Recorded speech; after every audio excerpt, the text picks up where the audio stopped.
Natalie Brooks had never begged anyone for anything until the day her daughter's fever forced her to knock on Lucas Montgomery's glass office door, knowing one word from him could save her job, or end it. Lucas Montgomery didn't believe in exceptions, until the desperate single mother standing in front of his desk made him break his own rules with a single, dangerous proposition. Thought for a few seconds. The afternoon hum of Montgomery Innovations wraps around Natalie like a tight band she can't quite breathe through. Desks ping with notifications, glass-walled rooms flicker with slides of growth curves and market share, and somewhere above it all, an espresso machine hisses like an impatient cat. Natalie's fingers fly across her keyboard, chasing a deadline through the jungle of metrics and phrasing, threading impact with humility the way Lucas likes it, power without the brag. Her cursor blinks on a sentence about Q3 conversion lifts when the phone on her desk vibrates and lights up with a number that makes her stomach topple. Riverside Elementary School. A static snap of fear scorches behind her ribs. She answers on the first ring, voice pitched to sound calm, professional, unshakable. This is Natalie Brooks.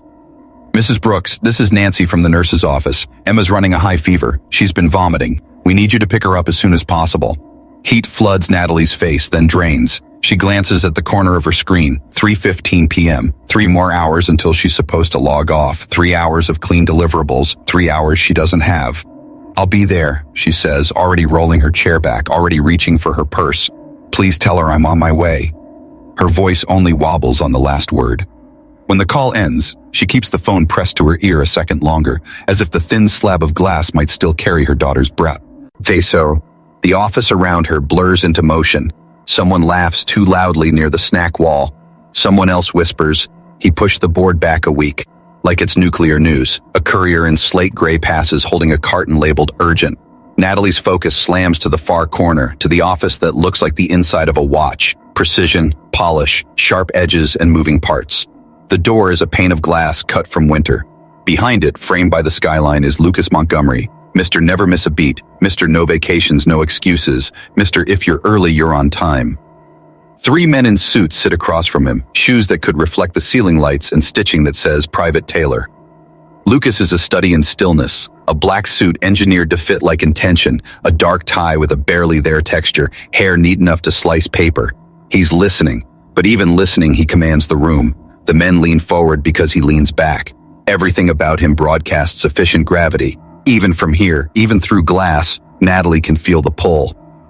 She pushes to her feet before she can talk herself out of it. Purse strap over shoulder, laptop lid closed. The report files a neat stack on her desk. She crosses the aisle. Co-workers sense a shift. Whispers catch on the edges of conversation. Natalie keeps her eyes forward, steadying her breath, nails pressing crescent moons into her palm. Every step tightens the band around her ribs. Every step reminds her of rent and childcare, and the car that needs new brakes and the laptop that belongs to the company. Every step locates her in 2 lives at once. Marketing coordinator with an almost finished quarterly report. Mother whose child is pale and small on a vinyl cot waiting for her. At the door she knocks, a soft tap that feels absurd in the face of everything. Lucas doesn't look up immediately. He holds one finger up, not rude, so much as exact. Wait, 5 minutes, his finger says. 5 minutes that crawl across her nerves like ants. 5 minutes can fit 1,000 catastrophes. She imagines Emma's hot forehead, the smell of disinfectant, the flicker of fluorescent lights. She imagines a nurse's gentle hands, a trash can beside the cot, a coloring page left unfinished. She stares at the sleek brass hinge of the door and thinks of the night Emma spiked a fever at 2 years old and seized for 20 terrible seconds that stretched into a lifetime, how the ER doctor said she'd be fine, how Natalie slept on the carpet next to the crib for a week anyway. She focuses on breathing, 4 counts in, 6 out, until the door sighs open and the suits file past with aftershave like cold fern and money. Come in, Lucas says, already scanning a document on his desk. His voice is low, clipped, the vocal equivalent of his office. Immaculate, expensive, efficient. Natalie closes the door behind her. The leather-scented air has weight. The city beyond the glass looks like something polished and placed. She steps forward, hands clasped to hide their tremor. Mr. Montgomery, I'm sorry to interrupt. I have a family emergency. That earns her his eyes, green that is not soft, precisely focused, like a lens snapping to a face. He leans back, folds his hands loosely, waits. He is not the sort of man who rescues sentences that can rescue themselves. It's my daughter Emma, Natalie says, hating that her voice lifts on the name. She's at Riverside Elementary. The nurse called. High fever. She needs me to pick her up now. I can finish the quarterly report from home tonight. How often does this happen? He asks. The question slices so cleanly she doesn't feel the sting at first. Then heat pricks the back of her neck. She is suddenly aware of her thrift store blouse, the scuffed corner of her sensible heels, the weight of the used laptop in her bag. It would be easier if he raised his voice. It would be easier if he sighed and said, "We all make sacrifices," but his calm attention is worse. It implies there is a correct answer and that she ought to find it. What do you mean, she asks, even though she understands entirely. These emergency calls, he says, fingers drumming once on the desk, a single heartbeat of sound. How often do they disrupt your work schedule?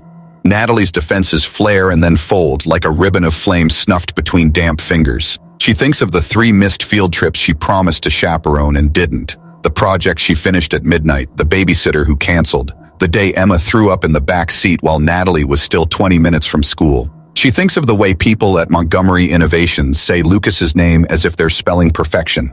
She thinks of rent again, insurance, groceries, an orange prescription bottle with a copay. Twice this year, she says, steady, because she is a woman who learned to make herself steady. Emma is healthy. This isn't a pattern, but she's 7, and sometimes things happen. I'm a single mother. I don't ask lightly. Silence expands. Lucas stands, a smooth, unhurried motion, and crosses to the window. From this angle, he's a dark cutout against a city that keeps moving no matter who is sick or late or scared. He clasps his hands behind his back. The pause is long enough that Natalie feels her balance tilt toward panic. She imagines packing a box, HR papers slid across a fake wood table, the metallic aftertaste of humiliation. When he turns, his expression has shifted by a degree only the attentive would catch. Less ice, more appraisal. You can leave, he says. Relief tumbles through her so fast she sways. In fact, he continues, you can take whatever time you need for emergencies, flexible hours, no docked pay. Her mouth parts. The room seems to click into a stranger angle. She blinks once, twice. That's very generous, Mr. Montgomery. Thank you. The gratitude rolls in and with it suspicion. Nothing here is ever just generous. I don't understand. I have a proposition, he says. There is no flourish in his voice, no smirk to say he enjoys her confusion. He's a man proposing a merger, not a game. He returns to his chair, steeples his fingers, regards her not unkindly, but with the seriousness he offers anything he considers consequential. Natalie's pulse recalibrates to a new rhythm, half dread, half something bright and treacherous. A proposition, she repeats, wary. He nods once. You'll take care of your daughter. You'll meet your deadlines from home when necessary. In return, you'll grant me a favor. His gaze holds hers, unwavering, as if he's testing not her resume, but the tensile strength of her spine. It's unconventional. Air thins. Somewhere below, a horn bleats, then fades. Natalie imagines the nurse holding Emma's hair back, the heat of a small hand seeking hers. She imagines the way this man's approval opens doors, budget approvals, title changes, room to breathe. She thinks of every woman she's watched orbit him, light glancing off their ambition like glass.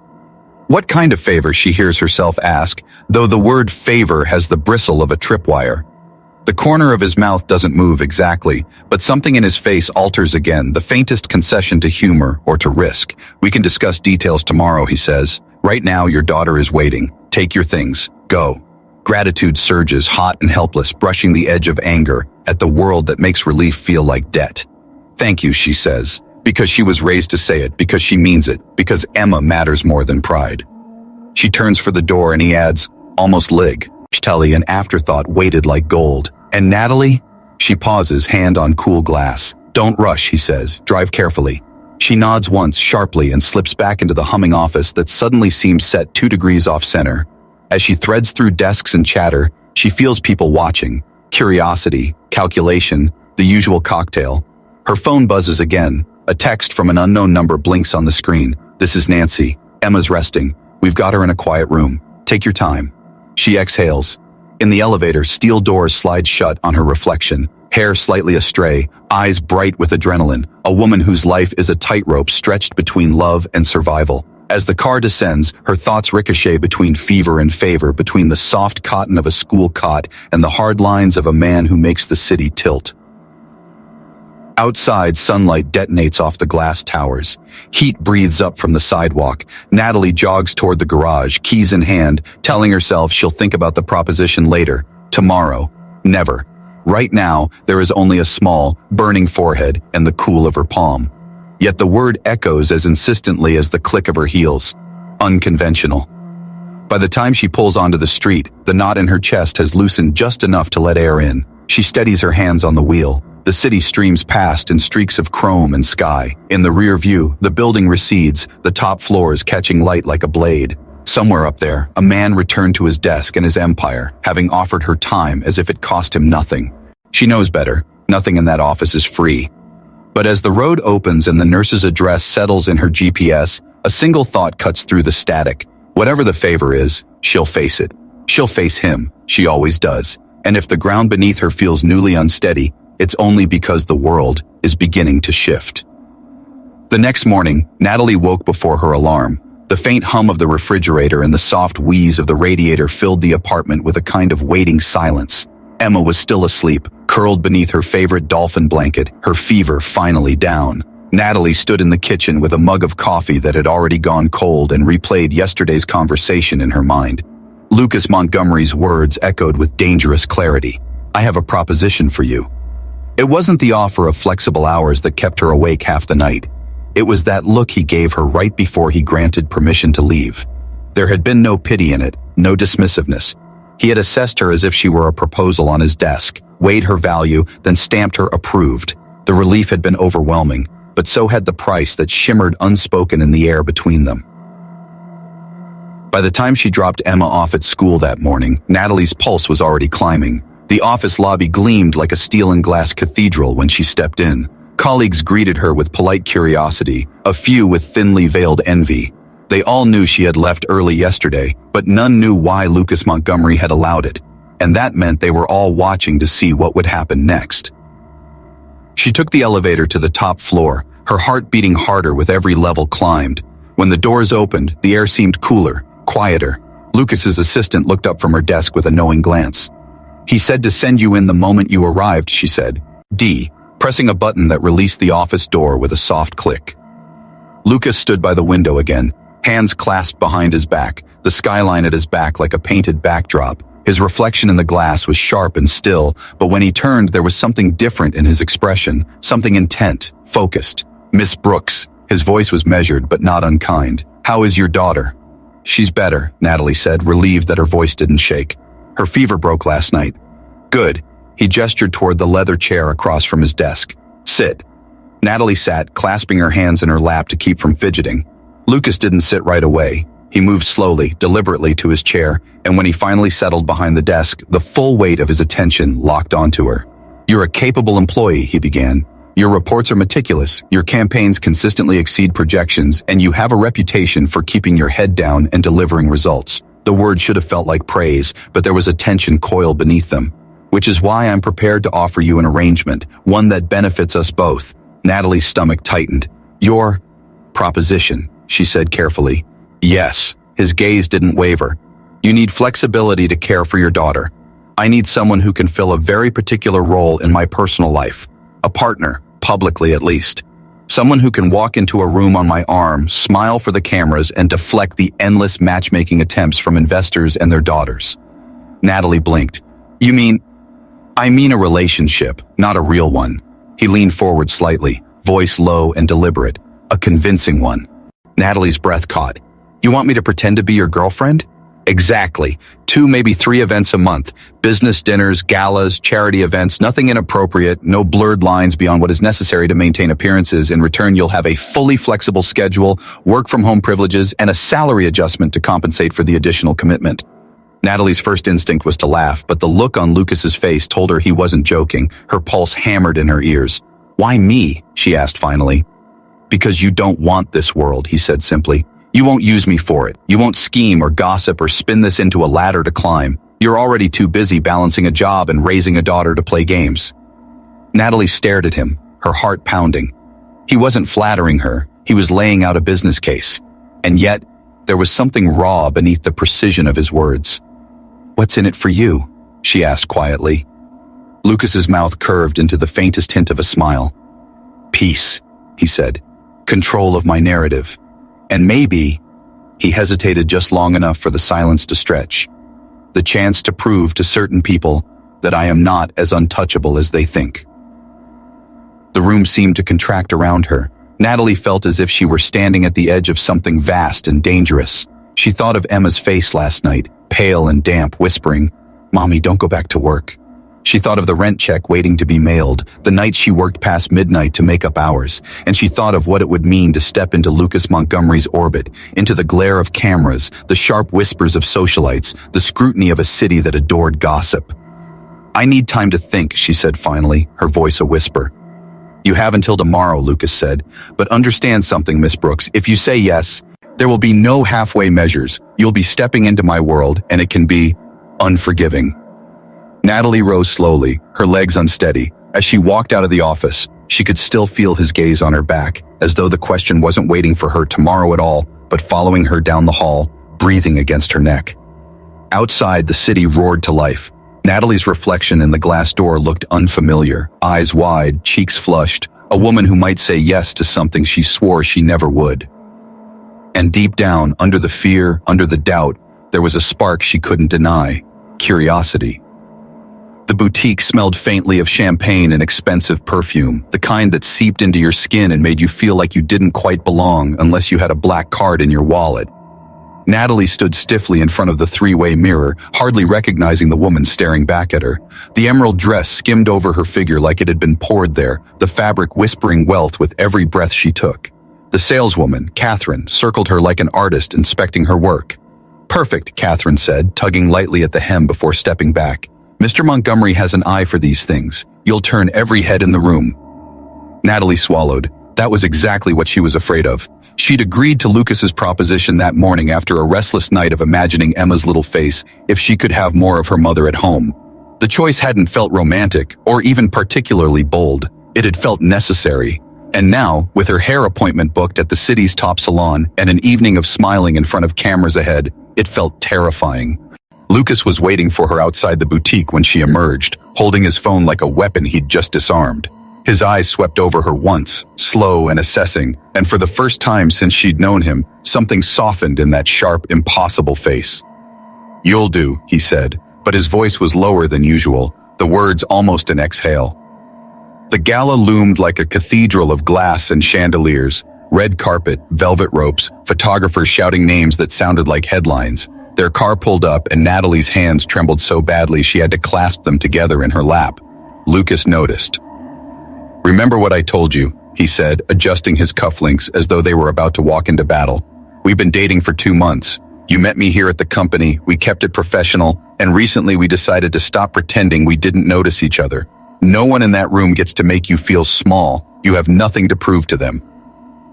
Easy for him to say. When the driver opened the door, Lucas stepped out first, unfolding like a weapon being drawn, cameras flashing immediately. Then he turned, and for a moment, the world stilled as he extended his hand to her. Natalie placed her fingers in his and rose from the car, the gown catching the light like a spark. The crowd of photographers gasped as though they'd been waiting for this reveal all night. Flashbulbs went off in a frenzy. Inside, the ballroom was even more dazzling. Crystal chandeliers casting fractured rainbows across tables dressed in silver, the air buzzing with money, champagne, and gossip. Lucas moved through the crowd with the calm assurance of a man used to being watched. He introduced Natalie to city officials, investors, and philanthropists, his hand resting at the small of her back just enough to make her feel anchored. The first ripple of unease came midway through dinner. A stir passed. Said through the ballroom, heads turning toward the entrance. Natalie followed their gaze and felt her chest tighten. Rebecca Stone. The woman was a vision in scarlet, her blonde hair gleaming like molten gold beneath the chandeliers. She moved through the crowd like a predator, smiling, nodding, but never breaking eye contact with Lucas. Natalie felt the shift in the air before Rebecca even reached their table. "Lucas, darling," Rebecca purred, laying a perfectly manicured hand on his shoulder. "And who is this lovely creature?" Lucas stood smoothly. "Rebecca, this is Natalie Brooks." Rebecca's smile didn't reach her eyes. "Natalie Brooks," she repeated slowly, as though tasting the name. "Are you new to the city?" "I've been here a few years," Natalie said evenly, refusing to look away. "How interesting. And you work for Lucas?" "Not for," Lucas interjected smoothly. "With. Natalie is one of the most valuable members of my team." Rebecca's brow arched and her smile sharpened. Well, you do have a knack for finding assets. Natalie's spine stiffened. She wanted to snap back, but Lucas's hand brushed hers under the table, a silent warning. Not here. Not yet. When Rebecca finally glided away, the tension she left behind was thick enough to taste. She knows, Natalie whispered. She suspects, Lucas corrected. Rebecca suspects everyone of everything. It's how she operates. Don't let her rattle you. But Natalie couldn't shake the feeling that Rebecca's challenge wasn't over. The evening wore on, and Natalie found herself surprised by how natural it began to feel. The laughter, the champagne, Lucas's quiet comments in her ear that made her smile when she thought she couldn't anymore. Then came the charity auction. Lucas raised his paddle with the calm confidence of a man used to winning, and when he won a week-long vacation to Tuscany, he leaned down to murmur, "I thought you and Emma might enjoy a real trip one day." The gesture made Natalie's throat tighten. This wasn't part of their arrangement. It wasn't for show. Later, during the final dance of the evening, Lucas's hand at her waist felt warmer than it should, his eyes softer. "You were flawless tonight," he said, voice barely audible above the orchestra. Natalie met his gaze and for a dangerous moment forgot that they were pretending at all. When they left the gala and slid back into the car, Natalie stared out the window at the city lights, heart thundering. Something had shifted tonight. In her, in him, in the space between them. And somewhere in that glittering ballroom, Rebecca Stone was no doubt sharpening her next move. The Palmer Foundation dinner was nothing like the charity gala. If the gala had been glittering and festive, this event felt sharp-edged, political, the kind of night where alliances were forged with champagne toasts and destroyed with a single careless remark. Natalie could feel the tension as soon as she and Lucas stepped through the marble archway into the ballroom. It hummed under the soft jazz and polite conversation like a live wire. Her dress tonight was sapphire blue, chosen by Lucas's assistant to complement his midnight black suit. When she caught her reflection in one of the gilded mirrors, she barely recognized the woman staring back. Poised, elegant, the kind of woman who belonged at Lucas Montgomery's side. They hadn't spoken much on the drive over. Lucas had been unusually quiet, scrolling through his phone with the tight focus that meant something important was brewing behind those green eyes. But as soon as they entered the room, his hand settled against her back, guiding her through the crowd with subtle authority. "Natalie," he said softly, leaning down so that only she could hear. "Remember, tonight's about optics. You don't have to charm them all. Just stay close to me." She nodded, drawing strength from his quiet confidence, even as her pulse pounded with the awareness of dozens of eyes tracking them across the room. The dinner began smoothly enough. Lucas spoke with several board members, introduced Natalie to a senator's wife who beamed at her as if she were already part of the family. Natalie smiled, nodded at the right moments, and even managed to slip in a comment about Montgomery Innovations' latest digital campaign that earned her a subtle look of approval from Lucas. But the air shifted the moment Rebecca Stone walked in. This time she wasn't in red. Tonight she wore black, severe, elegant, like a warning bell no one could ignore. Her entrance sent ripples through the room, just as it had at the gala, but this time her eyes went straight to Lucas and Natalie's table. "Well," Rebecca said when she reached them, her tone smooth as glass but carrying a razor beneath it. "I see the rumors were true. Lucas Montgomery finally brought someone worth talking about." Natalie smiled politely. "Good evening, Ms. Stone." "Oh, so formal," Rebecca said with a laugh that wasn't quite a laugh. She turned her attention to Lucas. "I have to say, I didn't expect this to last beyond the gala. You do surprise me." "Rebecca," Lucas said, his voice calm but cool. "Is there something you need?" "Only to congratulate you," she said, her eyes never leaving Natalie's face. "It takes a certain type of woman to step into this world and hold her own. Tell me, Natalie, how are you finding it? The cameras, the constant scrutiny, the little whispers when you leave the room?" Natalie felt the question like a test. She held Rebecca's gaze. "Challenging, but I've learned that if people have time to whisper, I must be giving them something worth whispering about." Rebecca's smile faltered for half a heartbeat before returning, sharper than before.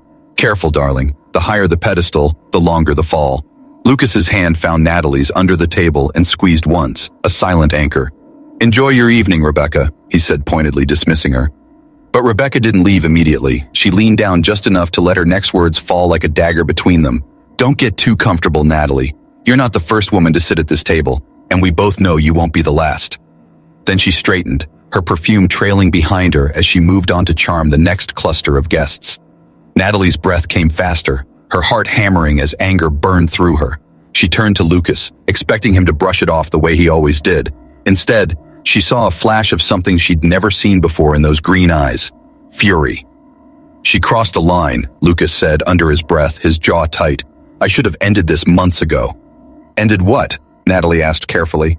Rebecca has been circling my company for years, trying to force a merger that would give her control of my media division. He can't stand that I said no. To the deal, to her, to everything she represents. Natalie's pulse slowed, replaced by something heavier. This wasn't just rivalry. This was war. The rest of the night passed in a blur. Lucas stayed close, more protective than ever, his hand lingering at her back, his attention split between the conversation at their table and Rebecca's every move across the room. By the time they left, the air outside felt electric, cool night wind brushing Natalie's overheated skin. In the car, Lucas finally spoke, his voice low and dangerous. I don't want you worrying about Rebecca. She thrives on intimidation, but she's not going to scare you off. Natalie turned to look at him, something inside her shifting. She almost succeeded tonight, she admitted quietly, but not because I felt small, because I realized how much I care what she thinks. Lucas looked at her then, really looked, and something unspoken passed between them, something that went beyond contracts and appearances. She doesn't get to define this, he said softly. What is this, Lucas? Natalie asked before she could stop herself. His answer was a long, steady look, the kind that felt like the beginning of something they might not be able to undo. The helicopter blades roared overhead, beating the air into a frenzy as Natalie tightened her grip on Emma's hand. Her daughter's face was pressed against the window, her hair whipping around her face, eyes wide with wonder. Mommy, look! Emma pointed as the coastline disappeared beneath them and the Pacific opened up, glittering under the sun. I can see the dolphins. Natalie smiled despite the nerves curling in her stomach. This wasn't just another society event. This was Lucas inviting her and Emma to his private island retreat. It felt like crossing an invisible line, stepping into a part of his life that wasn't for cameras or board members. Lucas sat across from them, headset on, calm as ever, but his eyes softened every time he glanced at Emma, answering her stream of questions with patient precision. It wasn't the Lucas Natalie knew from the office. This man was quieter, almost human in his ease. When they landed, the view took Natalie's breath away. The beach house was perched on a cliff overlooking the ocean, glass walls gleaming, surrounded by lush gardens and private trails. It looked like the kind of place where billionaires made world-shaping decisions, or disappeared from the world entirely. I hope you'll find it relaxing, Lucas said as he led them through the house. I don't bring many people here. Natalie caught the weight of those words and tucked it away. Emma darted from room to room, her small voice echoing against marble floors, while Lucas pointed out details. A favorite reading nook, the spot where he usually sat to watch the sunset. Natalie followed in silence, her heart beating too fast. She wasn't supposed to feel like this was more than an arrangement. By the time the other investors arrived that afternoon, the house had settled into a quiet hum of activity. Lucas handled the business side with sharp efficiency, hosting strategy sessions in the sunlit conference room, while Natalie played hostess, making polite conversation when needed. But it was Rebecca's arrival that shifted everything. She stepped off the second helicopter in a flowing white sundress, a calculated contrast to her usual sharpness, and Natalie felt the change in the air immediately, like a storm rolling in off the ocean. Well, Rebecca said, her smile slow and deliberate, I see we're mixing business and pleasure now. Lucas's jaw tightened, but he greeted her with professional courtesy. We have investors to impress, Rebecca. Let's focus on that. But Rebecca's gaze flicked to Emma, who was sitting cross-legged on the patio with a coloring book. And who's this? My daughter, Natalie said, stepping subtly between them. Rebecca's smile turned feline. How domestic. Lucas, I must say, I didn't picture you as the fatherly type. Lucas's eyes flashed, but before he could respond, Natalie spoke, her voice calm but edged. Emma isn't a conversation piece. Please excuse us. Rebecca's laughter followed them like a warning bell as Natalie ushered Emma inside. The tension only grew over dinner. Rebecca's comments were barbed but subtle, designed to slip under the radar of the other guests while hitting their mark. She mentioned Lucas's past flings, questioned whether he could balance a family life with his empire, and at one point mused aloud about whether Natalie was prepared for the scrutiny that came with being at Lucas's side. Natalie managed to keep her composure through dessert, but when she stepped outside to the balcony afterward, she gripped the railing until her knuckles turned white. Lucas found her there, the ocean wind pulling at her hair. "I'm sorry," he said quietly. "For what?" she asked without turning.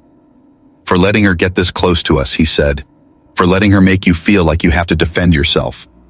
Natalie turned then, anger and something deeper simmering in her chest. "I can handle Rebecca. What I can't handle is not knowing where I stand with you, Lucas. Am I just playing a role, or do I actually matter to you?" Lucas stepped closer, his face lit by the moon, his voice low and fierce.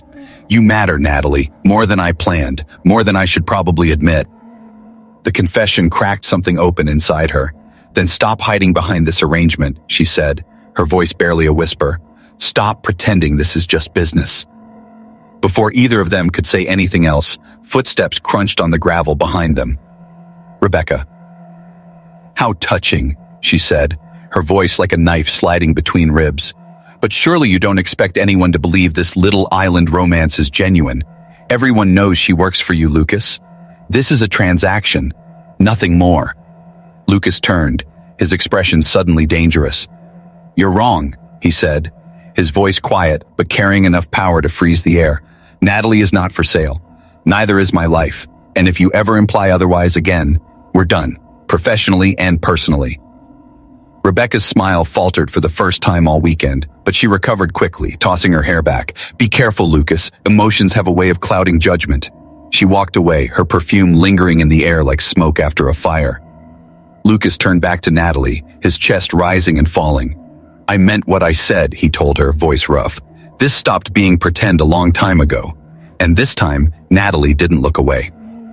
The anniversary gala Rebecca had so casually invited them to a month ago felt different the moment Natalie and Lucas stepped out of the car. This wasn't just another society event. This was Rebecca's home turf. A ballroom lined with her allies, the city's most influential names, journalists, and more photographers than Natalie had ever seen in one place. "Are you sure about this?" Natalie asked softly as Lucas adjusted the cuff of his black tuxedo. Lucas's gaze was steady, calm in a way that felt more dangerous than anger. "I am," he said simply. "We finish this tonight." Natalie drew a slow breath, feeling the weight of the sapphire bracelet Lucas had sent to her apartment earlier that day. It wasn't just jewelry. It was a signal, a message that they were walking in as a united front. The moment they entered, every head turned. The air buzzed with speculation. Natalie felt the cameras on her, the whispers brushing against her like cold fingers, but this time, she didn't shrink from them. She kept her chin high, her hand tucked into the crook of Lucas's arm. Rebecca was waiting at the top of the marble staircase like a queen on her throne, her gown glittering like shards of ice. Her smile widened as they approached. "Lucas," she purred, kissing the air near his cheek. "And Natalie. What a brave choice bringing her here. I do admire your commitment to the performance." Lucas didn't flinch. "It's not a performance," he said, his voice cutting clean through the hum of conversation. Several heads turned at that. Rebecca arched a brow. "Really? Because to everyone else it looks like you traded boardroom approval for a pretty prop at your side. Tell me, Natalie, how much does he pay you for this little arrangement?" The words landed like a slap, and the entire room seemed to go silent. Natalie's breath caught, a flash of humiliation threatening to choke her. But then she felt Lucas's hand squeeze hers once, grounding, solid, a question and an answer all at once. "No one pays me to be here," Natalie said, her voice steady, carrying farther than she expected. "I'm here because I choose to be, because I believe in the man standing next to me, not just the CEO, but the man who remembers how I take my coffee, who made sure my daughter could see dolphins from a helicopter, who stayed up all night reworking a campaign with me because he knew I wanted it to be perfect. If you think this is just business, Rebecca, then you've clearly never been loved by someone who sees all of you." A murmur rippled through the crowd, not mockery, but surprise, admiration even. Rebecca's smile faltered, the perfect mask slipping. Lucas stepped forward then, his voice calm but edged with steel. "Natalie Brooks is not a prop. She is the woman I love, and as of Monday, she won't be working for me anymore. I'm transitioning her into an independent consulting role. No power imbalance, no leverage. If anyone here has a problem with that, they can take it up with me." It was a declaration, a line drawn in the marble floor. And for the first time, Rebecca had no quick retort. She stood frozen, eyes glittering with a cocktail of fury and humiliation. Then with a sharp toss of her hair, she turned and walked away, her heels clicking like gunfire across the ballroom. The tension broke all at once. Applause began somewhere to the left, then spread through the room until it filled the space with a low roar. Natalie stood frozen, breathless, heart hammering. Lucas turned back to her, his expression unreadable for one agonizing moment, and then he cupped her face in both hands and kissed her. Not the practice kind of kiss for cameras, but the kind that stripped away every wall they'd built. When he pulled back, she was laughing and crying at the same time. "So this is real now?" she whispered. Lucas smiled, that rare, unguarded smile that changed everything. AB out his face. "It's been real for a while," he said. "Tonight just made it official." The rest of the night passed in a blur. People congratulated them, glasses were raised, but Natalie only remembered the way Lucas kept her close, his thumb brushing against her knuckles like a quiet promise. Later, when the last of the guests had gone and they stood alone on the balcony overlooking the city, Lucas pulled her into his arms. "I spent years building this empire," he said quietly. "But tonight I realized something. It means nothing if I don't have someone to share it with. I want that someone to be you and Emma.